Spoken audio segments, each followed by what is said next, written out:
할렐루야. 귀한 찬양의 고백 감사합니다. 저를 따라 같이 한번 고백해 보시겠습니다. 방금 찬양의 고백인데요, 주님이 우리와 함께 하십니다.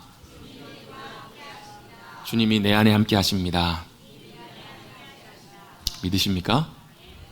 안 믿어지시는 분도 계시는 것 같아요. 여러분이 믿든 안 믿으시든, 여러분 내가 믿어지든 안 믿어지든, 내가 예수 그리스도를 나의 구주로 믿고 하나님 나의 아버지로 모신 그들에게는 성령님을 통하여 주님이 우리와 함께하고 계십니다. 안 느껴질 때가 있거든요. 나 같은 사람에게 뭘 주님이 함께 하시나? 또 아무리 봐도 하나님 함께 하시지 않은 것처럼 느껴질 때에도, 여러분 마치 아이들이 여러분 엄마 아빠의 사랑을 때때로 못 느끼고 모를 때가 있거든요. 엄마 아빠는 나를 안 사랑하시는 것 같고 사랑하지 않는 것 같고, 그럼에도 불구하고 엄마와 아빠의 부모의 사랑이 변하지 않는 것처럼 하나님의 사랑도 그러하시고 하나님의 함께 하심도 그러하신 줄로 믿습니다. 시편 139편에는요, 우리 안고 일어섬을 하시고, 우리가 새벽 날개를 치며 새벽에 일찍부터 바다 끝에 거할지라도, 우리가 심지어 음부에 거할지라도 주님이 그곳 가운데 찾아오시고 함께해 주신다라고 말씀하고 계세요. 왜? 그 주님 우리를 만드셨고 우리의 모든 것을 지으셨고 아시는 하나님, 신묘막측한 하늘과 땅 위에 여러분 우리가 헤아릴 수 없는 그 주님이 바로 우리 주님이시기 때문에 그래요. 그럼 우리만 뭐만 하면 돼? 우리가 그 함께 하시는 주님을 믿음으로 고백하고 하나님 함께 하심을 믿고 그 주님 앞에 믿음으로 사모함으로 부르고 나아가시면 된다는 거예요. 여러분, 우리와 함께 하신 그 주님 믿음으로 사모하셔서 나와 함께 하신 주님으로 인하여 우리의 마음이 치유되고 회복되고 기쁨과 감사함으로 쇠임 얻으실 수 있게 되기를 주님의 이름으로 축원합니다.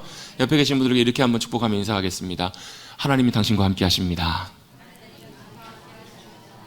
하나님이 우리와 함께 하십니다. 아멘. 그래서 감사할 수 있습니다. 그래서 여러분 오늘은 한 주 동안 편안하게 잘 지내셨는가 인사는 하진 않겠습니다. 한 주 동안 못 편하게 지내셨어도, 편안하게 못 지내셨어도 주님이 우리와 함께 하시기에 우리의 삶을 새롭게 하시고 바꾸시고 인도해 주실 주님의 은혜 가운데 감사함과 기쁨으로 서시는 귀한 예배 시간, 이 시간이 되시기를 간절히 바랍니다. 사람은 여러분 반응하는 존재입니다. 반응합니다. 여러분 우리는 인간이 만들어진 그 순간부터 아침에 해가 뜨면 어떻게 돼요? 일어나요. 그죠? 물론 여러분 뭐 야간 근무하시는 분들은 아침에 주무셔야 되는 분도 계시지만, 일반적으로 거의 대부분 보면 아침 해가 뜨면 우리도 일어납니다. 밤이 되면 자러 들어갑니다. 또 쉴터를 구합니다. 비가 오면 비를 피합니다. 바람이 불면 어때요? 안전한 곳으로 거하기를 원해요. 그런데 여러분 세상에 어디 가봐도 여러분 우리가 안전하게 피하고 쉴 곳이 사실 별로 많지는 않죠. 우리가 주님 안에 갈 때 그 은혜를 누릴 수 있는데요, 여러분 세상이 아무리 막 여러분 혼란스럽고 복잡하면 우리가 반응할 때 어떻게 피해야 되는데 피할 수 없을 때도 있어요. 뭐 중국에 올라온 태풍이 올해 가장 강력한 태풍이라고 다 날려버렸다고 하죠.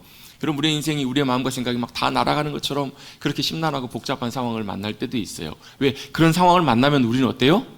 괴롭고 고통스럽고 힘들 때도 있습니다. 왜? 우리는 반응하기 때문에 그래요. 제가 수년 전에 이런 표현을 한 적이 있어요. 사람은 두 종류의 인간이 있다고. 온도계와 같은 사람이 있고 온도 조절계와 같은 사람이 있다고. 온도계는 뭐예요? 온도가 올라가면 같이 올라가고 내려가면 같이 내려가요. 온도 조절계는 뭐예요? 마치 여러분 에어컨 조절하는 것처럼, 보일러처럼 추우면 온도를 올리면 그 공기가 올라가요. 그죠? 더우면 온도를 내리면 낮춰줘요. 그런 인간이 있다라, 사람이 두 종류의 인간이 있다라는 거예요. 근데 대부분 어때요? 온도계와 같은 삶을 살아요. 열받게 하면 열받아요. 화날 일이 생기면, 걱정할 일이 생기면 걱정한다고. 이게 다 반응하는 인간이기 때문에, 존재이기 때문에 다 반응을 해요. 거기에 맞춰서 우리는 반응해서 움직여진다고요. 그런데 온도 조절계와 같은 인생은 어떻게 살아가는 인생인가? 우리가 살아갈 수 있는 게 아니라 우리와 함께 하신 하나님이 역사하실 때 그게 가능해요. 우리가 되는 게 아니고. 그래서 막 화가 나야 되는 상황인데 하나님의 은혜와 역사하심과 능력이 함께 붙잡아 주시면 어떻게 거기에 평안이 임해요. 막 걱정해야 되는 상황인데, 슬퍼해야 되고 낙심해야 되는 상황인데, 온도 조절계와 같은 인생은요, 거기에 하나님의 함께 하심과 역사하심 때문에 어떻게 해요? 감사할 수 있어요. 찬양할 수 있어요. 그래서 그 사람이 그곳에 있음으로 말미암아 그곳이 뭐가 돼요? 분쟁과 갈등과 다툼이 평화로, 화평함으로 변화되기도 하고요, 아픔과 괴로움이 사랑과 위로와 복으로 변화되는 역사하심. 이게 바로 누구 때문에요? 함께 하신 하나님의 역사하심 때문에 그게 가능한 인생이라는 거예요. 여러분 온도 조절계와 같은 인생이 되시기를 주님의 이름으로 축복합니다. 어쨌든 간에 우리 인간은 항상 반응합니다. 아닐 때도 그렇게 느낄 때가 있어요. 좀만 더우면 더워 죽겠다. 조금만 추워지면 추워 죽겠다. 여러분 온도 1도 2도 올라가고 내려간 거에 따라서 여러분 우리 인간이 얼마나 여러분 간사한지 금방금방 쉽게 변화하잖아요. 반응하잖아요. 그것이 원래 우리이기 때문에 그래요. 조금만 누군가가 예뻐 보인다 그러면 누가 지나가 오늘 왜 이렇게 예뻐 보이는지 모르겠다 그러면 어때요? 얼굴에 웃음꽃이 활짝 피시고 마음에 기쁨이 넘쳐나시고, 누가 혹시라도 말 한마디 툭 던지면 그 말이 어때요? 굉장히 듣기 불편하고 사실 듣기 싫은 말이면 그 한마디 때문에 기분 좋다가도 갑자기 우리의 기분과 감정과 마음이 어때요? 한순간에 쭉 떨어져. 여러분 제가 뭐 전혀 여러분하고 상관없는 이야기 지금 하고 있는 것 같아요. 여러분 공감이 전혀 잘 안 되시나 봐요. 여러분 이게 저와 여러분의 우리의 이야기라는 거예요. 그런데 여러분 여기서 중요한 것이 하나 있습니다. 우리가 여러분 신앙생활 한다라는 것, 믿음으로 살아간다라고 하는 것은 무슨 의미가 있냐면, 여러분 믿음으로 산다 이게 무슨 뜻이에요? 물론 여러분 하나님 하나님 나의 아버지를 믿는다, 예수님을 나의 구주로 믿는다 이런 의미이지만, 여러분 이렇게 믿음으로 살아가는 사람들은 어떻게 이제 반응을 하냐면, 믿음 생활은 이렇게 반응을 합니다. 눈에 보이는 대로 반응하지 않고 믿음으로 반응한다 이런 뜻이 있어요. 눈에 보이는 대로 반응한다는 말은 우리의 눈에 보이는 대로, 우리가 느껴지는 대로, 우리에게 일들이 닥치는 대로, 우리가 상황을 만나는 대로 반응하는 거예요. 근데 믿음으로 반응하는 것은 그렇게 반응하는 것이 아니라 다르게 반응해요. 어떻게 해요? 믿음으로 반응한다는 말이 무슨 말이에요? 우리 보이는 대로, 우리가 느껴지는 대로, 우리가 판단하고 생각하는 대로 그대로 움직이는 것이 아니다라는 거예요. 여러분 우리는 대부분 보면 눈에 보이는 것으로 위해서 살아가요. 우리 손에 잡히는 것, 우리 손으로 주어지는 것, 이런 것들을 보고 살아가요. 왜? 우리의 삶은 현실이니까요. 그걸 보고 판단하고, 그걸 보고 듣고 느끼고, 그것에 따라서 흘려가고 따라간다고요. 그래서 여러분 우리의 인생은 피상적이 여러분 피동적이라고, 따라가는 인생이 아니라 수동적이라고요. 근데 여러분 믿음으로 살아간다는 것은 눈에 보이지 않는 것. 뭐가 눈에 보이지 않는 거예요? 눈에 보이시지 않는 하나님, 그리고 그분의 역사하심, 그분의 말씀, 그분의 약속, 그분의 손길, 그걸 바라보고 그것대로 따라가는 것이 바로 믿음으로 살아가는 삶이라는 거예요. 사도 바울이 고린도후서 5장에서 이렇게 얘기를 해요. 우리는 믿음으로 행하고 보이는 대로 행하지 않는다라고 말씀해요. 사도 바울이 뭐라고 그랬다고요? 10초 전에 하는 말씀인데 기억을 잘 다시 들으면서 같이 고백해 보시겠습니다. 우리는 믿음으로 행하고 보이는 대로 행하지 않는다. 고린도서 5장 7절에 이렇게 말씀하세요. 믿음으로 행한다라는 말은 우리 눈에 보일 땐 이래요. 기뻐해야 되는 상황은 기뻐하고 슬퍼해야 되는 상황은 슬퍼하는데, 이 상황에서 이렇게 반응하지 않고 어떻게 반응한다라는 거예요? 함께 하신 하나님, 그분의 역사하심, 그분의 은혜대로 그분의 역사하심을 우리가 믿음으로 반응한다라는 말이에요. 여러분 믿음으로 행하실 수 있는 저와 여러분 되시기를 주님의 이름으로 축복합니다. 이게 왜 중요하냐면 이렇게 행해야 하나님의 놀라운 역사하심을 경험할 수 있어요. 여러분 믿음으로 살았던 수많은 하나님의 사람들, 성경에 이야기들 있잖아요. 그분들은 어때요? 눈에 보이지 않는 하나님을 믿었어요. 여러분 다니엘의 세 친구들, 그 당시에 왕이었던 느부갓네살 왕이 두라평지라고 하는 큰 평지에다가 30m가 넘는 큰 우상을 세워요. 그리고 뭐라고 해요? 이 우상에게 절해라. 이 우상에게 절하지 않으면 풀무불에 던져 넣을 거다. 이렇게 엄포를 내립니다. 선언합니다. 절을 해요? 안 해요? 다니엘의 세 친구들이 절을 하지 않아요. 왕이 그를 붙잡습니다. 사실 다니엘과 세 친구들을 굉장히 왕이 아끼고 좋아했던 것 같아요. 다시 한번 기회를 줍니다. 나팔을 불 때 다시 한번 절하면 내가 용서해 줄게. 내가 너희 아무 일 없었던 것처럼 그냥 넘어가 줄게. 이렇게 얘기를 합니다. 근데 해요 안 해요? 안 해요. 왕이 화가 났습니다. 왕이 화가 나가지고 그들을 붙잡습니다. 그들이 뭐라고 얘기를 해요? 너희가 왜 절을 하지 않냐고 그랬더니 뭐라고 얘기해요? 나는 눈에 보이는 우상이 아니라 눈에 보이시지 않는 여호와 하나님을 신뢰합니다. 그리고 그 하나님이 우리를 붙드시고 지키시고 함께해 주실 것을 믿습니다. 우리를 하나님께서 풀무불 가운데서도 우리를 지키시고 도우실 것을 우리가 믿습니다. 그리고 유명한 말을 하죠. 그 다음에 뭐라고 해요? 그 세 친구들이 다 알만도 한데 그렇게 하지 아니하실지라도, 옛날 성경에 보면 그리 아니하실지라도 나는 우상에게 절하지 않겠습니다. 왜요? 그들은 뭘 본 거예요? 눈에 보이지 않지만 살아계시고 역사하시는 하나님을 그들은 믿음으로 본 거잖아요. 그리고 실제로 어떻게 돼요? 풀무불, 요즘으로 말하면 용광로잖아요. 어렸을 때 광양제철에 한번 견학 간 적이 있는데, 초등학교 때요. 광양제철에 갔더니 정말 대단해요. 막 보니까 막 맑은 용광로에서 막 용암 같은 게 막 쏟아져 내려오더니 거기에 막 롤러 같은 데서 왔다 갔다 이렇게 펴져가지고 강판이 되고 철이 되고 막 그걸 보면서 놀랍다 했는데, 그거보다 더 놀랬던 거 있었어요. 너무너무 뜨거웠어요. 용광로가 얼마나 뜨거운지 정말 뜨겁더라고요. 근데 여러분 거기에 사람이 들어간다? 뼈도 못 추릴 일 아니에요. 다 녹아 없어져 버릴 만큼 뜨거운 옛날 풀무불이 지금으로 말하면 용광로불 같은 거니까 들어가면 여러분 사람이 살아남을 수가 없어요.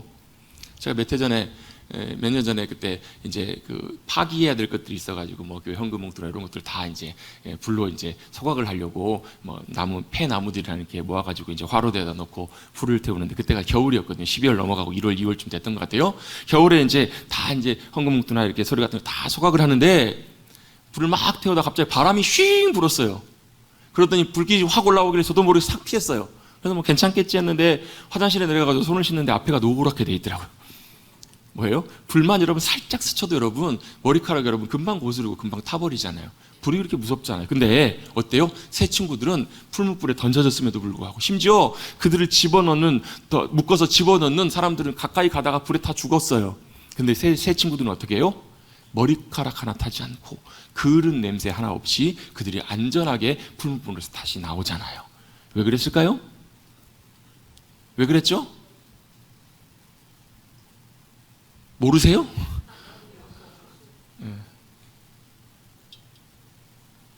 눈에 보이진 않지만 그들이 믿음으로 고백했던 대로, 믿음으로 의지했던 대로 살아계신 하나님, 역사하시는 주님의 능력의 손길이 붙들어 주셨더니 머리카락 하나 손상되지 않고 타지 않고 주님이 안전하게 나오게 하시더라는 거예요. 여러분 이게 믿음의 역사입니다. 믿음으로 주님 행하실 일들을 우리가 믿음으로 바라보고 아무것도 안 보여요. 아무것도 손에 안 쥐어질 때가 있다고요. 근데 여러분 우리는 보이는 것 손에 쥐어지는 것대로 움직이는 것이 아니라 보이지 않는 하나님, 그러나 역사하시는 그 하나님을 따라가는 믿음의 귀한 자녀들이 되어야 되는 줄로 믿습니다. 여러분 우리 지난주부터 룻기 말씀을 살펴보고 있어요. 룻은 누구예요? 이방 모압 여인이에요. 그 당시에 여러분 이스라엘 백성들, 하나님의 언약의 백성들을 통해서 이야기가 하나님의 성경의 스토리가 진행되고 있기 때문에 여러분 이방 여인 룻은 사실은 모압 여인은 사실 하나님의 이야기의 주류가 아니에요. 그리고 여러분 이 룻기의 특징 중에 하나가 뭐냐면 하나님이 직접 등장하시거나 하나님이 구체적으로 말씀하시고 역사하신 내용들은 나오지 않아요. 그런데 무엇은 나오냐면 보이진 않지만 역사하시고 놀랍게 일하시는 하나님의 이야기, 구원의 이야기가 룻기의 이야기에 기록이 되어 있는 거예요. 보이진 않지만 역사하신 하나님의 이야기, 그 이야기가 저와 여러분의 이야기가 되시기를 간절히 주님의 이름으로 축복합니다. 우리 지난주 함께 말씀 나누면서 뭘요? 성경의 이야기, 하나님의 이야기, 믿음으로 살았던 그들의 이야기가 누구의 이야기, 우리의 이야기, 나의 이야기가 되는 것, 그게 하나님의 말씀이 역사하실 때 일어나는 일이라고. 성경을 보면서 이런 얘기가 있구나, 이런 이야기가 이런 내용들이 있었네, 이게 넘어가는 것이 아니라 그 이야기가, 그 스토리가 누구의 스토리요? 마이 스토리, 저와 여러분의 이야기가 되는 것, 그것이 바로 믿음으로 살아가는 삶이고 말씀이 내 안에 역사하시는 은혜를 누리고 살아가는 삶이기 때문에 그렇더라는 거예요. 지난주부터 우리 룻기 말씀을 시작하면서 룻기에 등장하는 이야기, 인물들 누구죠? 엘리멜렉과 나오미로부터 시작하는 이야기를 먼저 살펴보았습니다. 엘리멜렉이라는 이름의 뜻이 나의 하나님은 왕이십니다 라는 뜻이라고. 이름의 뜻이 나의 하나님이 왕이시, 하나님이 누구시라고요? 나의 왕이십니다, 이름의 뜻이 그래요. 나오미의 이름 뜻은 뭐라고요? 희자, 기쁨, 즐거움, 이런 뜻이라고요. 기쁨과 즐거움, 이런 뜻을 갖고 있는 인물 두 사람이 결혼을 했습니다. 가정을 이뤘습니다. 아들들을 낳았습니다. 그런데 그들의 실제 삶이 만약에 그들의 이름과 같았으면 참 좋았겠지만, 여호와가 나의 하나님 왕이십니다, 하나님이 나의 왕이십니다, 하나님이 내 기쁨이 되십니다, 그랬으면 좋았겠지만 실제 삶은 전혀 그렇지 못했잖아요. 오히려 정반대의 삶을 살아요. 그들이 살던 베들레헴에 흉년이 찾아오자 그들은 살 길을 찾아서 더 나은 삶을 향해서 흉년을 피해서 모압으로 간 이야기를 우리가 지난주에 살펴보았습니다. 여러분 지난주에 함께 살펴보면, 잠깐 돌아보면 문제가 생기면 우리는 어떻게 한다고? 피할 길을 찾고 문제 해결할 길을 찾는다고요. 문제가 생기면. 그런데 중요한 게 뭐라고요? 반응이 중요하다고요. 우리가 문제가 생겼을 때, 어떤 상황 속에 있을 때 중요한 게 우리의 반응이라고, 어떻게 반응하느냐가 참 중요하다고 지난주에 잠깐 언급을 했습니다. 여러분 최근에 그 파리에서 올림픽이 끝나고 패럴림픽이라는 경기가 열리고 있어요. 그게 장애인들이 함께 모여서 장애인들이 경기를 하는 올림픽인데요. 장애인분들 보면 제가 참 여러 가지로 많은 생각이 들고 또 어떤 경우에는 감동이 되기도 했습니다. 어떤 한 선수는 몇 년 전까지, 불과 얼마 전까지만 해도 유명한, 이름만 대면 알만한, 우리나라에서 시리즈 영화인데 몇 천만이 넘을 만큼, 그래서 많이 보았던 그 영화에 중요한 스텝으로 일했던 그런 이제 스텝으로 일했던 사람이에요. 근데 몇 년 전에 갑작스럽게 이제 낙상 사고를 당해가지고 떨어져가지고 하반신 마비가 된 거예요. 몇 년 전까지만 해도 그렇게 유명한 영화의 제작 가는 과정에 함께 참여하면서 일을 했었는데 사고를 해서 갑작스럽게 하반신 마비가 됐는데 어떻게 그 상황 속에서 좌절하지 않고 바로 또 일어나서 또 운동을 배우고 해서 경기에 나와서 운동을 했던, 경기를 한 선수의 이야기도 있었어요. 이런 많은 경우에 남의 일인 것처럼 보이지만 갑작스럽게 찾아온 그런 사고나 그런 불행들이나 이런 일들을 만날 때 우린 대부분 어떻게 해요? 낙심합니다. 괴로워합니다. 절망합니다. 그런데 그분들 중에서 어떤 분들은 어떻게 반응해요? 거기에 단순히 절망하고 낙심하는 데서 끝나는 것이 아니라 그 상황 속에서도 다시금 길을 찾고 다시 한번 일어나고 다시 한번 의지를 갖고 일어날 때 그들의 반응과 그들의 삶의 모습을 보면서 많은 사람들이 참 많이 감동을 받고 우리도 함께 도전을 받기도 합니다. 이게 여러분 세상 사람들도 어떻게 반응하느냐에 따라서 일이 달라져요. 이런 말도 그렇잖아요, 여러분. 말도 여러분 말을 이렇게 하는가 저렇게 하는가 그 말에 어떻게 반응하는가에 따라서 결과가 완전히 달라지는 것 여러분 많이 느끼시죠?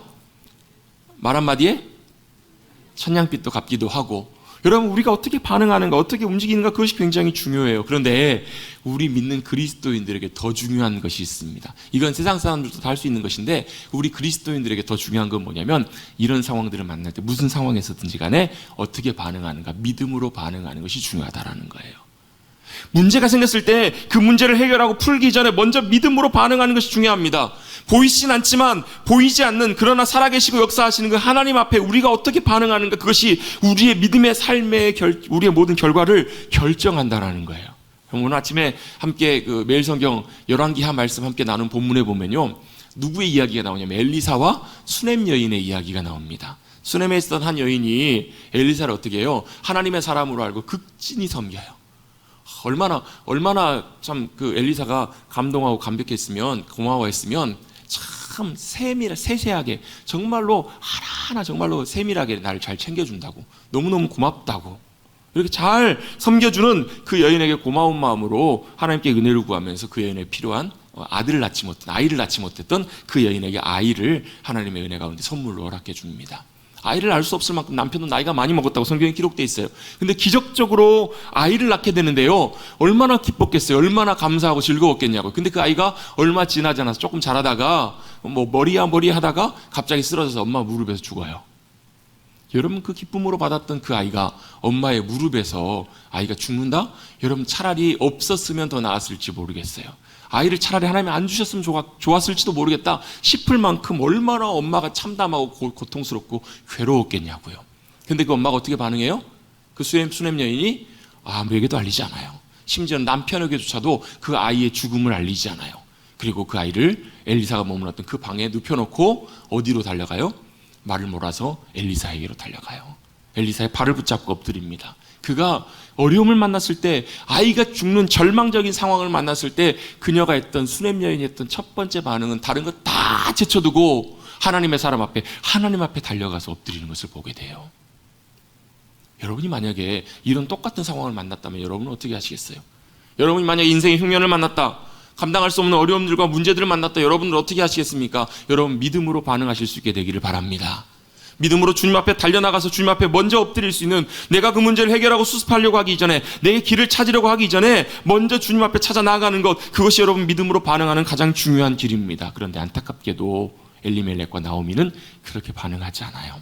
그들에게 흉년이 찾아왔을 때 그들에게 인생에 어려운 큰 문제가 생겼을 때 그들은 어떻게 합니까? 더 잘 살기 위해서 그 문제를 해결하고 극복하기 위해서 그들이 어디로 내려가냐면 모압 땅으로 베들레헴 땅 이스라엘 땅에서 나와서 모압 땅으로 갑니다. 이방인들의 땅으로 내려가게 됩니다. 지금이야 이민 가는 게 별 큰 문제는 아니지만 그 당시에는 철저하게 모든 것이 민족 중심이었고 그 자국민 중심으로 또 거기에 모든 문화와 모든 것들이 모든 삶을 이루는 그런 시대를 살았어요. 그래서 거기 살기만 하면 영향을 받을 수밖에 없는 굉장히 이교도적이고 굉장히 이방 그 나라였던 모압으로 그들이 살기 위해서 내려갑니다. 그런데 성경은 그들의 삶을 이렇게 설명합니다. 살기 위해서 내려갔다가 뭘로 끝나요? 죽음으로 끝났더라 이렇게 성경은 설명합니다. 그들은 더 잘 살기 위해서 더 풍성한 삶을 위해서 잘 살아보려고 내려갔어요. 그런데 안타깝게도 그들은 믿음으로 내려갔던 것이 아니라 믿음으로 인도하심을 따라갔던 것이 아니라 자신들이 판단하고 자신들이 결정해서 자신들의 눈에 보기에 좋은 대로 따라갔던 거예요. 마치 누구처럼요? 아브라함의 조카 롯처럼. 롯이 어때요? 아브라함과 갈등이 생기니까 우리 서로 갈라지자 삼촌의 제안을 따라서 그가 어떻게 해야 돼요? 당연히 삼촌 먼저 하십시오. 장이 유서 아니에요? 근데 어떻게 해요? 삼촌이 먼저 결정해라고 하니까 예 하면서 옳거니 하면서 어떻게 자기가 살펴봤더니 자기 눈에 좋은 땅이 들어와요. 그 당시 어디요? 소돔과 고모라 멸망당하기 전에 마치 여호와의 동산같이 좋아 보이는 거예요. 여러분, 여러분의 눈에 보기 좋아 보인다고 여러분 그게 절대 좋은 것이 아니에요. 여러분, 여러분의 생각에 옳다고 생각하고 이거면 좋겠다라고 생각하는 거, 그게 여러분 절대 우리의 삶의 복이 아닐 수 있어요. 여러분, 오히려 우리의 눈에 들어온 것 좋은 것보다 뭘요? 그때 뭐 하셔야 돼요? 주님을 찾고 구하셔야 돼요. 주님 앞에 나가셔서 주님의 인도하심을 구하셔야 돼요. 그랬다면 참 좋았겠지만 결국은 하나님의 인도하심과 상관없이 그들이 내려갔다가 결국은 다 죽어요. 엘리멜렉도 죽습니다. 얼마 지나지 않아서 두 아들 말론과 기른도 다 죽습니다. 이제 남은 사람은 누구예요? 아내였던 나오미 혼자만 남게 됩니다. 사실 더 정확하게 말씀드리면 나오미와 두 며느리, 어찌 보면 나오미에게 있어서는 짐과 같은 며느리 둘만 함께 남게 되었습니다. 참 참담하고 괴로운 인생의 결말이 나오미의 인생의 결말이었어요. 잘 살아보려고 갔다가 어때요? 남편도 죽고 아들들 둘 다 죽고 자기 손에는 아무것도 남지 않는 참 괴로움과 고통의 순간으로 그의 인생이 마치 맞춰지는 것처럼 그렇게 성경은 묘사가 되어 있습니다. 그때 소식이 하나 들려옵니다. 무슨 소식이 들려져요? 모압 지방까지 어떤 소식이 들려오냐면 여호와께서 자기 백성을 돌보셨다라는 소식이 들려와요. 돌보시다라는 말이 히브리어 원어에 보면 돌보다라는 말도 있지만 돌아오다라는 그런 의미도 있다라고 제가 지난주에 잠깐 설명을 드렸어요. 기억나시죠? 예, 그냥 고개 끄덕거리시면 됩니다. 돌아오다라는 의미가 있어요. 주님이 돌보셨다는 말은 주님이 돌아오셨다는 거예요. 어디로요? 마치 주님이 떠나신 것처럼 황폐하고 흉년만 남았던 베들레헴에 주님이 다시 돌보셨다, 돌아오셨다. 그리고 그들에게 뭘 주셨다고요? 생명의 양식을 다시금 그들에게 주셨다. 그들이 죽음의 땅이었는데, 고통의 땅이었는데 베들레헴이 다시 사람이 살 수 있는 하나님의 은혜와 복이 임하는 생명의 땅으로 다시금 회복되었다라는 소식을 그녀가 듣게 됩니다. 그 소식이 들려올 때 그가 뭘 하게 돼요? 결단하게 됩니다. 내가 다시 돌아가야 되겠다. 주님으로부터 멀리 떨어졌던, 주님을 떠나왔던 그의 인생에게 다시금 돌아와야 되겠다는 결심을 하게 됩니다. 여러분, 주님이 돌아오셔야 되고 우리는 주님께로 돌아가야 합니다. 그저 여러분, 우리의 인생이 얼마나 귀하고 복된 일인지 몰라요. 여러분은 끊임없이 주님과 산다고 하면서도 끊임없이 어때요? 우리 제가 갈 길로 가요. 각기 제가 갈 길로 늘 간다고요. 여러분, 제가 장담합니다. 오늘 예배 마치시고 여러분 나가시자마자 여러분의 길을 가실 거예요. 근데 어떻게 하셔야 돼요? 늘 주님께로 돌아오셔야 돼요. 여러분, 주님께로 돌아온단 말이 예배로 교회로만 나온다는 말이 아니에요. 여러분, 우리의 마음 중심으로 내가 가정에 있든 직장에 있든 어디에 있든지 간에 내가 내 길 가지 않고 내가 주인 돼서 내 마음대로 살지 않고 주님이 내 삶의 주인이 되셔서 주님 원하시는 대로 따라가기를 원합니다. 주님이 어디 계시는지, 뭘 하기를 원하시는지 그걸 주님을 찾고 구하고 순종하기를 원하는 마음, 따라가기를 원하는 마음, 그것이 주님께로 돌아오는 마음입니다. 여러분, 주님께로 늘 돌아가십시다. 주님이 우리에게 늘 또 돌아오셔서 역사하시는 귀한 은혜가 저와 여러분의 삶 가운데 함께하게 될 줄로 믿습니다. 나오미가 드디어 결단을 하고 삶을 정리하고 베들레헴으로 돌아가야 되겠다고, 주님의 땅으로, 약속의 땅으로 돌아가야 되겠다고 결단하고 떠날 때 그의 며느리들도 함께 따라옵니다. 그의 며느리들이 함께 따라오는 모습을 보면서 그의 시어머니였던 나오미가 너희들의 집으로, 고향으로 돌아가라 라고 이렇게 그들에게 그렇게 얘기를 합니다. 왜 그랬을까요? 왜 그랬을까요? 그 뒤에도 설명이 나오지만 자신을 통해서 다시 한번 아이를 낳아서 그 며느리들이 계대수원법처럼 다시 결혼할 수도 없을 뿐더러 이제 이 여인들에게, 이 며느리들에게 제일 중요한 최선의 일들은 뭐냐면 다시 새 인생 시작하는 거잖아요. 왜요? 다시 예루살렘으로, 베들레헴으로 돌아가봐야, 이스라엘로 돌아가봐야 그들은 이방인으로 살아가야만 해요.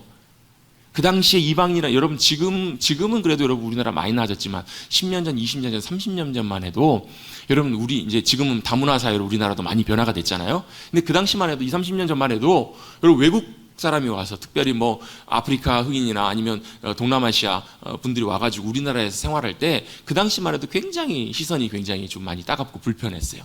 굉장히 많이 좀 지내기가 쉽지 않았었던 그런 시대를 우리 살았죠. 왜? 우리도 한민족이잖아요. 미국과 같이 다양한 민족들이 사는 그런 나라라면 다양한 민족, 다양한 사람들이 와서 다양하게 함께 어울려 살아가기가 훨씬 수월하지만 우리 민족은 예로부터 한 민족으로 살아왔던 그 민족의 자부심이 있고 함께 살아왔기 때문에 굉장히 여러분 다른 민족, 다른 인종 이런 이들에 대해서 어쩔 수 없이 배타적일 수밖에 없잖아요. 근데 여러분 그 당시 이스라엘은 더더욱 그들이 어떤 사람들이었어요? 하나님의 언약의 백성들이라고 믿고 있었던 사람들이기 때문에 이방인들에 대해서는 굉장히 배타적이었어요. 그런 이방인들이, 이방 여인 둘이, 과부들이 가서 다시 베들레헴에 가서 생활한다? 이건 자기가 생각할 때는 아무리 봐도 나오미 생각에는 이들이 너무너무 인생이 험난하고 불행할 것 같은 거예요. 그들의 최선은 뭐예요? 다시 그들의 고향 집으로 돌아가서 새 인생, 새 출발할 수 있으면 그것이 최선이겠다. 그래서 뭐라고 얘기를 하냐면, 너희들이 나와 죽은 자와 나를 선대한 것 같이, 이게 무슨 말이냐면, 죽은 남편, 죽은 시아버지를 잘 보필하고 섬겨주고 그렇게 선대해 준 것처럼, 잘 대해준 것처럼 여호와 하나님께서 너희들을 선대하시길 원한다. 그러면서 돌아가라 이렇게 그 며느리들을 되돌려 보냅니다. 그런데 가요 안 가요? 안 가는 거예요. 이 며느리들이 참 훌륭했던 것 같아요. 돌아가지 않아요. 어머니를 어떻게 떠납니까? 우리는 어머니의 백성으로 돌아가겠습니다. 어머니 백성에게로 그 땅까지 같이 가겠습니다. 라고 소리를 높여서 울면서 진심으로 어머니를 따르고 붙들겠다라고 이렇게 며느리들이 얘기를 해요. 참 훌륭하죠? 네, 그렇습니다. 성경에 그렇게 기록이 되어 있어요. 며느리들이 그래요. 시어머니 절대 떠날 수가 없습니다. 우리도 같이 가겠습니다. 이랬을 때 다시 한번 간곡하게 그 며느리들에게 나오미가 얘기를 합니다. 안 된다. 돌아가라. 더 이상 너희들에게 소망이 없다, 길이 없다. 여호와의 손이 나를 치셨으므로 너희로 말미암아 내 마음이 너무너무 아프다. 며느리들을 볼 때 어떤 마음이 들어요? 본인이 더 마음이 괴로운 거예요. 왜요? 이 모든 일들이 하나님께서 자신을 치신 그 하나님의 징계 때문에 임한 일이라고 나오미는 느꼈던 거예요. 실제로는 하나님의 징계라기보다 그들의 잘못된 선택 때문에 사실 이런 어려움과 아픔의 일들이 생긴 것이죠. 그렇기 때문에 더더욱더 며느리를 바라볼 때마다 그의 마음이, 나오미의 마음이 더 아팠던 거예요.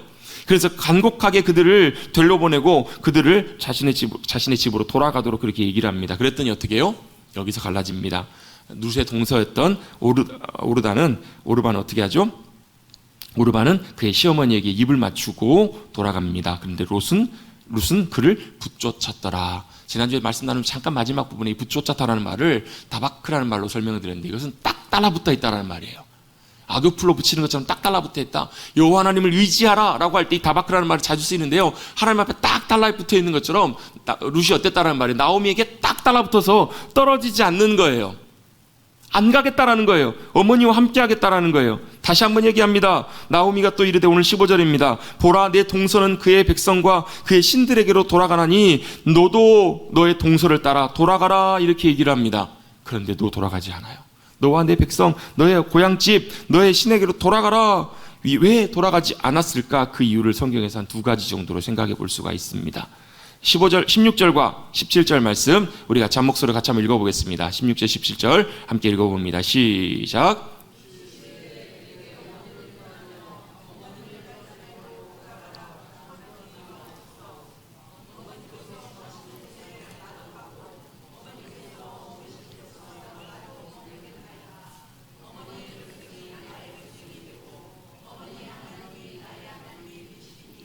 어머니께서 죽으시는 곳에서 나도 죽어 거기 묻힐 것이라.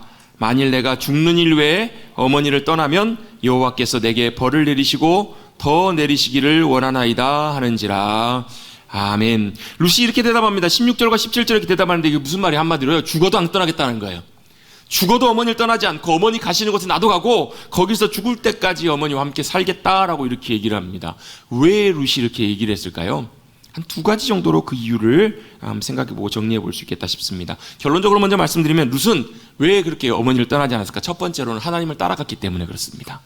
두 번째로는 룻은 사람을 따라갔습니다. 뭐하러 따라갔을까? 사람, 나오미를 따라간 이유가 무엇이었을까요? 좀 성경을 통해서 우리가 좀 유출해 보건데, 먼저 룻이 나오미를 떠나지 않았던 이유, 하나님을 따라갔던 이유는 두 번째로 살펴보겠습니다. 먼저 룻이 나오미를 떠나지 않았던 이유는 어머니를 따라갔던 이유, 바로 어머니에 대한 사랑 때문에 그렇지 않았겠냐는 거예요. 제가 사랑이라고 표현했지만 성경에서 원래 룻기에 나오는 중요한 표현, 히브리어로 헤세드라고 하는데요, 이 헤세드라는 말은 인자, 자비, 물론 이 안에 사랑이라는 의미도 포함되어 있습니다. 이 헤세드라는 의미, 이 헤세드를 가지고 어머니를 대했기 때문에 어머니를 그렇게 따라갈 수 있었던 거예요. 자기 눈으로 볼 때, 자기 마음으로 볼 때는 도저히 어머니를 놓고 어머니 혼자 돌아가라고 할 수 없었던 거예요. 그게 뭐예요? 어머니를 향한 사랑의 마음 때문에 그랬던 거예요. 이 헤세드라는 말은 단순히 사랑으로만 이렇게 표현하기는 조금 더 다른 의미들이 있습니다. 아까 제가 소개했던 우리 1장의 8절 말씀에도 보면 죽은 자들과 나를 선대한 것 같이, 선대하다라는 말, 여호와께서 너희를 선대하기를 원하신다, 이 나오미가 했던 말이 선대하다는 말도 헤세드라는 말이에요. 그러니까 자비, 긍휼, 인자 이런 뜻도 있고요. 이런 의미가 있습니다. 호의를 베풀다, 사랑으로 섬기다, 사랑으로 대하다, 인자의 마음으로 그들을 대하다, 이런 의미가 헤세드 안에 포함이 되어 있는 거예요. 하나님이 너희를 그렇게 선대해 주기를 원한다. 왜요? 며느리들이 아마 그렇게 잘했던 것 같아요. 어머니에게 그렇게 사랑으로 인자로 어머니에게 귀한 모습으로 그렇게 잘 섬기고 그렇게 잘했던 것 같아요. 그래서 여러분, 룻이 어머니를 떠나지 않고 따라가겠습니다 라는 이런 의미를 다른 말로 바꿔보면, 룻 입장에서 놓고 본다면 그의 어머니에게 뭐 한 거예요? 자비를 베푼 거예요. 호의를 베푼 거예요. 왜 그랬을까요? 인자와 사랑으로 어찌 보면 룻도 지금까지 할 만큼 했다고 봐요. 왜? 어머니가 그렇게 인정해 줄 만큼. 이제 그만하면 됐다, 이제 안 따라와도 된다, 너희들 앞날 행복하게 살아, 그만큼 더 너무너무 고맙다, 이렇게 나오미가 얘기를 했을 만큼 룻과 오르바가 참 잘했잖아요. 그죠? 그럼에도 불구하고 오르바는 돌아갔지만 왜 룻은 돌아가지 않았을까? 이제는 너희 앞길 살아야 되지 않겠느냐? 이럼에도 불구하고 룻은 포기하지 않고 어머니를 따르겠다라고 결정했던 이유는 바로 뭐냐면, 그가 인간적인 눈으로 볼 때에도, 자기가 볼 때에도 어머니 홀로 돌아가는 것, 이걸 여러분 그냥 둘 수가 없었기 때문에 그랬던 거예요. 여러분, 오르바는 어머니 말을 순종해서 따라갑니다. 작별하고 돌아갑니다. 왜? 이 정도까지만 해도 충분하죠. 그런데 룻은 그럴 수가 없었던 것 같아요. 룻은 어머니를 향한 마음, 어머니를 향한 사랑의 마음 때문에 어떻게 어머니를 연로하신 어머니를 홀로 두고 홀로 가라고 하실 수 있을까? 그의 어머니를 섬기겠다라고, 사랑으로 섬기겠노라고 그렇게 결심하고 다짐하고 어머니를 따라가는 거예요. 홀로 어머니가 돌아갔을 때 먹고 살 길을 막막하실 것 아니겠는가? 자신은 그래도 아직 젊으니까 물론 낯선 이방 땅에 가면 외면당하고 무시당하고 어려움도 겪을 수 있을 것이고 고생도 하겠지만, 그럼에도 불구하고 어머니가 혼자 그렇게 고생하시는 모습을 차마 그의 눈으로, 그의 마음으로 아마 보지 못하지 않았겠냐는 거예요. 시어머님에도 불구하고 룻은 그의 어머니를 그의 눈에서 지우지 않아요. 끝까지 사랑으로 섬기기로 결단하고 따라가겠노라고 이렇게 말을 합니다. 이 결단은 무슨 의미가 있냐면, 내 인생의 앞날도, 심지어 룻은 자신의 결혼이나 행복과 모든 것까지도 다 포기하고 어머니를 사랑으로 섬기겠노라고 결단하는 이 결단이 여기에 있는 거예요.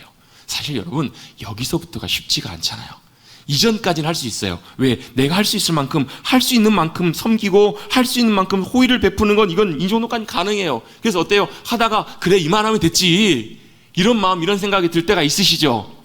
누군가를 위해서 희생하고 누군가를 위해서 헌신하고 섬길 때, 호의를 베풀 때, 이 정도까지는, 이렇게 할 수 있는 요 정도까지는 사실 많은 분들이 해요. 할 수 있거든요. 근데 문제는 뭐냐면, 이걸 넘어서는 것은 쉽지가 않아요. 누구나 다 할 수 있는, 내가 이것까지 섬기는 걸 할 수 있지만, 이걸 넘어서서도 호의를 베풀고 사랑으로 섬기기 위해서는 뭘 해야 되는가? 뭐가 필요하냐면 자기의 희생이 필요해요.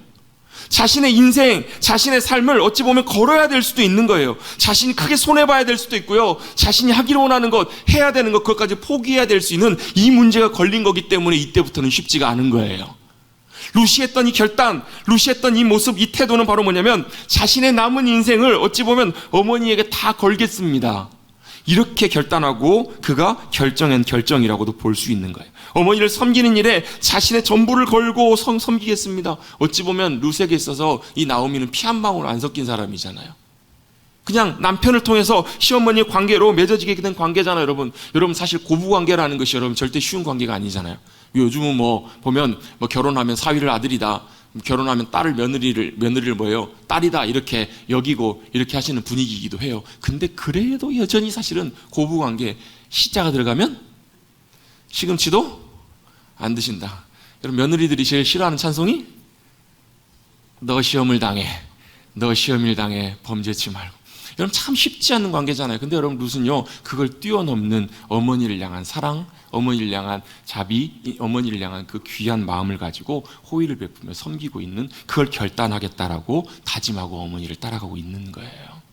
어찌 보면 요즘 참 보기 드문 그런 모습들, 낯선 모습들이 아니겠냐는 거예요. 왜요? 지금은 어때요? 자기가 할 수 있는 만큼, 여러분, 많은 사람들이 요즘 기부하고 봉사하고 많이 합니다. 그런데요, 물론 여러분 정말 더 하시는 분들도 계시지만 거의 대부분 보면 많은 경우에 자비, 긍휼을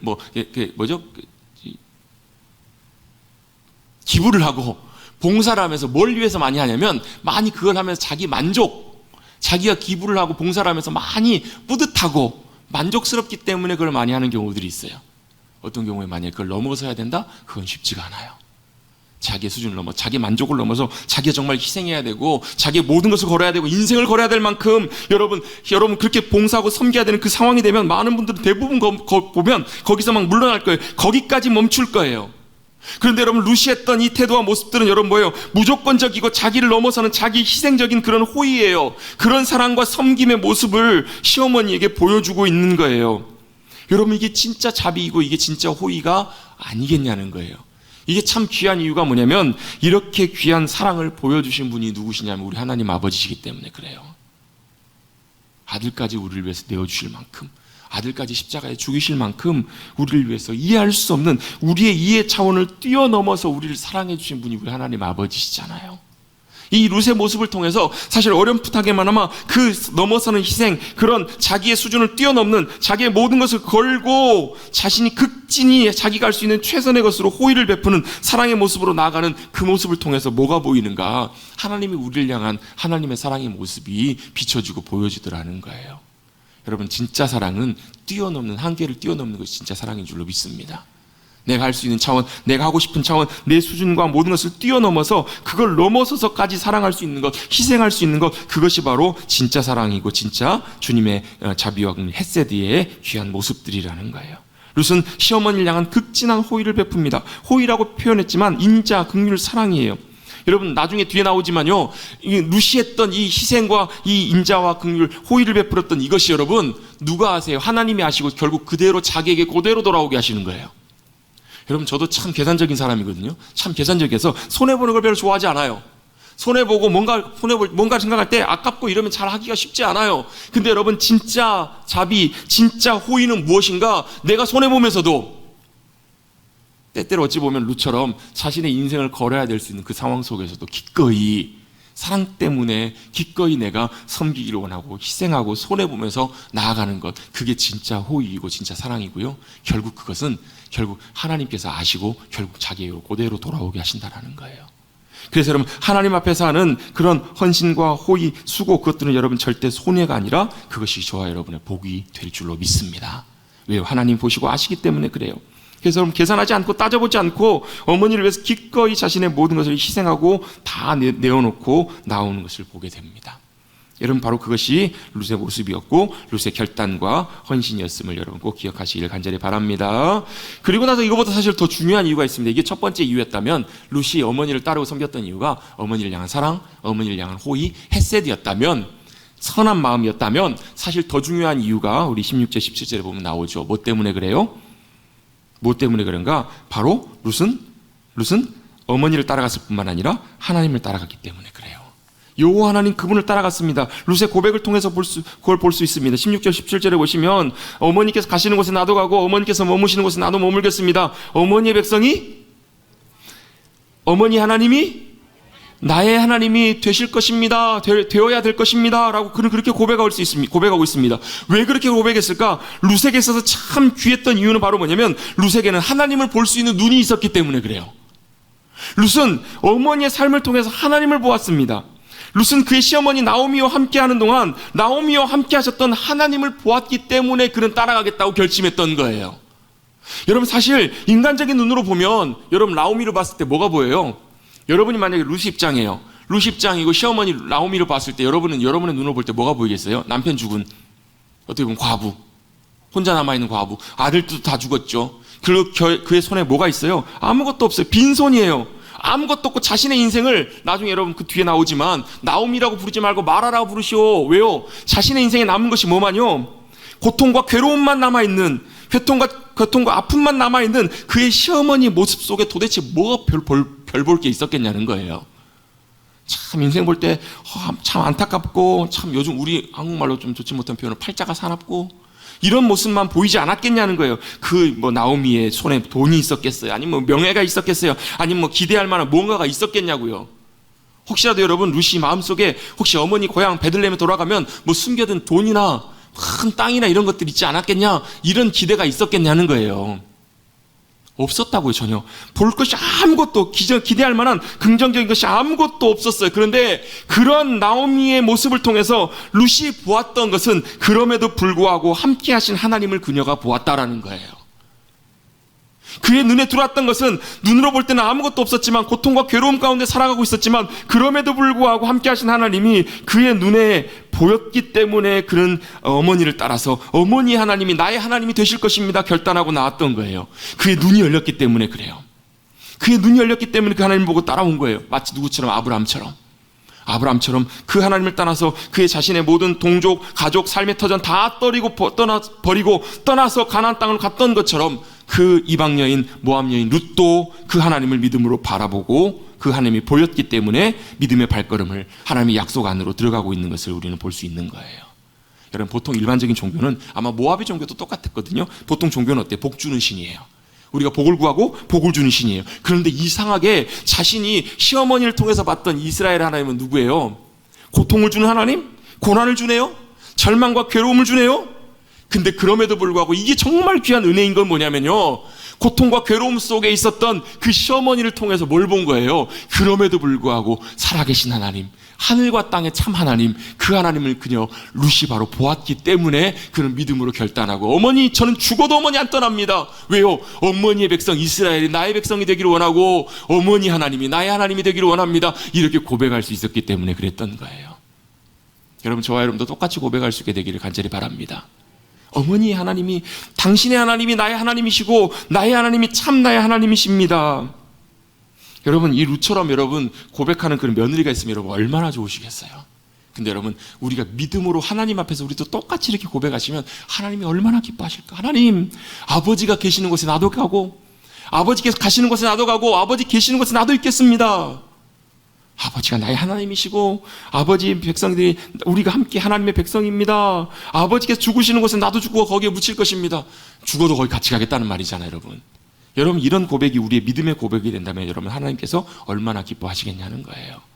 여러분, 룻은 이렇게 결단합니다. 어머니 하나님이 나의 하나님이 되실 것입니다. 이렇게 같이 따라가겠다고 결단했던 그 믿음의 선택과 결단으로 말미암아 룻의 삶이 어떻게 변한 줄 아세요? 이방 여인이었던 모압 여인 룻이 예수님의 족보에 들어가는 놀라운 영광을 누려요. 예수님의 족보에 이름이 들어가요. 여러분, 우리도 마찬가지입니다. 여러분, 뜻을 정하여 마치 다니엘처럼 뜻을 정하여 하나님 앞에 믿음으로 결단하고 믿음으로 나갈 때 여러분, 영광의 보좌 가운데 나가는 복된 은혜가 저와 여러분 가운데 임하게 될 줄로 믿습니다. 예수 그리스도를 나의 주님으로, 하나님을 나의 아버지로 믿고 따라갈 때 그런 귀한 은혜가 임하고 놀랍게 주님 역사해 주더라는 거예요.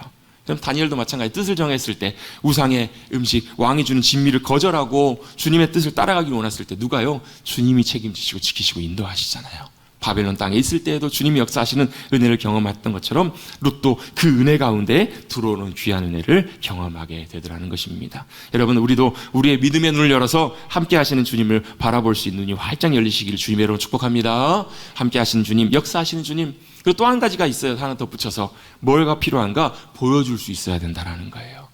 나오미를 통해서 룻의 삶에 하나님의 살아계심이 나타나고 드러났던 것처럼, 사실 나오미의 삶을 보면 믿음으로 이전까지는 별 볼 일이 없었어요. 사실 그녀의 삶을 통해서 사실 내세울 수 있는 믿음의 귀한 모습들이 전혀 없었음에도 불구하고 그녀의 삶을 통해서 누가요? 룻이 함께 하신 하나님을 보았던 것처럼 여전히 저와 여러분의 삶도 부족하고 연약하지만 저와 여러분의 삶을 통해서 우리와 함께 하신 하나님, 살아 역사하신 하나님이 나타나시고 증거되고 드러나시는 저와 여러분의 복된 삶이 되시기를 간절히 바랍니다. 우리의 가족들 가운데, 우리의 친척들 가운데 우리를 통해서 하나님의 살아계심이 드러나는, 보여줄 수 있는 귀한 믿음의 통로가 되는 것, 이게 여러분 얼마나 귀한 삶이냐는 거예요. 여러분, 그런 삶이 되시기를, 그런 여러분들 되시기를 주님 여러분 축복합니다.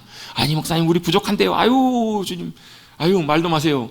그럴지라도 나오미와 함께 하셨던 하나님이 룻을 통해서 보여줬던 것처럼 우리를 통해서도 그 구원의 놀라운 역사하심들이 나타나게 될 줄로 믿습니다. 아멘. 어찌 보면 룻이 했던 이 결단과 고백이 나오미의 삶도 좀 깨우지 않았을까 싶어요. 나오미의 삶을 깨워서, 아 그렇구나, 정신을 차리고 하나님 앞으로 믿음으로 더 기쁨으로 나올 수 있게 하는 그런 귀한 계기가 또 되지 않았을까. 나의 삶을 통해서, 나의 모습을 통해서 하나님을 봤다고? 사실 어찌 보면 나오미도 깜짝 놀랐을지도 모르겠어요. 그런데 어쨌든 그렇게 믿음으로 결단한 룻과 함께 나오미는 다시 고향 베들레헴으로 돌아오게 됩니다. 사람들이 환영합니다. 나오미가 아니냐 이랬을 때 나오미가 뭐라고 해요? 나를 나오미라고 부르지 마시오. 나를 마라라고 부르십시오. 마라가 무슨 뜻이에요? 쓰다, 쓰디쓰다, 고통, 아픔, 괴로움, 이런 뜻이에요. 자신의 인생이 어때요? 인생이 원래 희자, 나오미가 희자, 기쁨이어야 되는데 자신의 삶의 현실과 모습은 어때요? 마라가 더 훨씬 적합하더라는 거예요. 그런데 참 놀랍고 감사하게도요, 그 마라에 같은 그의 인생을 하나님께서 이 룻기를 통해서 어떻게 진짜 나오미로 바꿔가시는지, 그 이야기가 뒤에 이야기에 진행되는 이야기 가운데 나오는 거예요. 2장, 3장, 4장에 그 이야기가 나와요. 구체적으로 주님이 역사하시진 않지만 보이지 않는 하나님께서 그의 인생을 마라에서 나오미로 바꿔가시는 그 귀한 인생. 여러분 같이 한번 고백해 보시겠습니다. 마라에서 나오미로 바꾸시는 하나님. 아멘. 하나님 어떤 분이시라고? 바꾸시는 하나님이시라고요.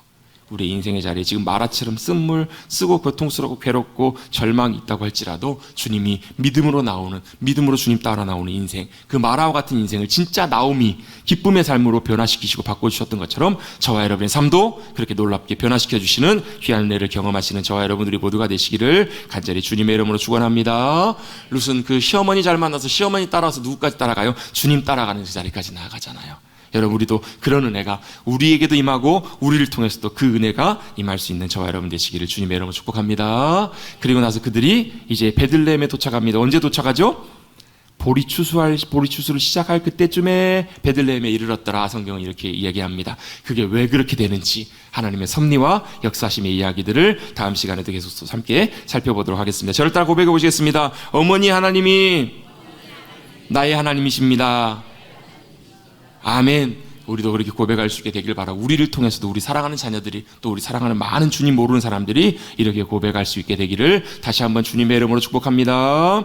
하나님 감사합니다. 오늘도 예배 자리를 저희로 불러주시고 주님 앞에 나올 수 있도록 이끌어주심 감사를 드립니다. 우리의 삶이 늘 주님께로 돌아오는 복된 인생 되게 하여 주시고, 주님께서 또 우리 가운데 늘 함께 하셔서 눈에 보이진 않지만 그럼에도 불구하고 역사하시고 주님의 손길로 우리의 삶을 붙드시고 인도하시는 그 주님과 함께 동행하며 살아가는 복된 인생들 우리 모두가 되게 하여 주시옵소서. 룻처럼 주님 앞에서 우리의 뜻을 정하고 결단하게 하여 주셔서 사랑으로 섬기기를 결단하고, 또한 주님을 나의 주님으로 모시고 끝까지 따라가겠노라고 결단하며 다짐하며 나가는 사랑하는 복된 우리 모두가 되게 하여 주시옵소서. 그래서 그 룻을 통해서 하나님께서 놀랍게 역사하셔서 나오미의 삶, 실제로는 마라와 같은 삶을 살아가고 있었던 그 인생을 진짜 나오미, 하나님이 주신 참된 기쁨으로 살아가도록 그의 삶을 바꾸셨던 그 하나님을 우리도 만나고 경험하고 살아가는 우리 모두가 되게 하여 주시옵소서. 하나님이 나의 참 하나님이십니다. 믿음으로 고백하며 실제로 그렇게 살아가는 우리 모두가 되기를 간절히 바라옵고, 이 모든 말씀 거룩하신 예수님의 이름으로 간절히 기도하옵나이다. 아멘.